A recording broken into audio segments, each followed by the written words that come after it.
এই ঈদের মধ্যে হাজার হাজার যাত্রী যাবে একটা ট্রেন দিয়া। এই এগুলো দিতেছেন কে? এই মিয়া ট্রেনের ভিতরে এগুলো দিতেছেন কেন? হ্যাঁ এই মিয়া আপনি আবার এগুলো দিতেছেন কেন? এগুলো দিয়ে তো কতটা রিস্ক আপনারা জানেন মিয়া। একদম বইরা ফলাইছে রে, দেখছেন? এগুলো যাইতে এই যে ট্রেন যাইতেছে, আসা যাওয়া ট্রেন করতেছে, লাইনে উঠতে পারবো এখানে ট্রেনটা মানে আপনারা এগুলো ফেলা রাখছেন।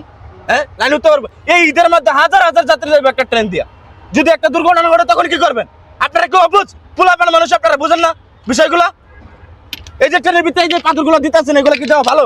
যে কোনো মুহূর্তে একটা দুর্ঘটনা ঘটবো। ভাই আপনার দেশের সচেতন নাগরিক আমি বুঝলাম, ঠিক আছে, আপনার প্রতিবাদ করা ঠিক আছে, কিন্তু আপনি না বুঝে আপনি আমার গাও কি বুঝবো? আমি তো চোখের সামনে দেখতেছি যে আপনার এগুলোর ভিতরে দিতেছেন। আরে আগে কথা শুনেন মিয়া, এগুলো আমি এদিকে যাইতেছি, দেখতেছি এই পাথরগুলো এখানে। আমি জানি যে পাথরগুলো এখানে থাকা মানে যে কোনো একটা দুর্ঘটনা ঘটবো। এই ট্রেনের থেকে এই ট্রেন উঠতে পারবো না, এই জন্য আমি পরিষ্কার করে দিয়ে যাইতেছি। আমি কি অবুঝ মানুষ যে আমি এগুলো ট্রেনের ইয়েতে দেবো? আমার ট্রেনের যাত্রীর সাথে কি আমার শত্রুতা আছে, না ট্রেনের সাথে আমার শত্রুতা আছে?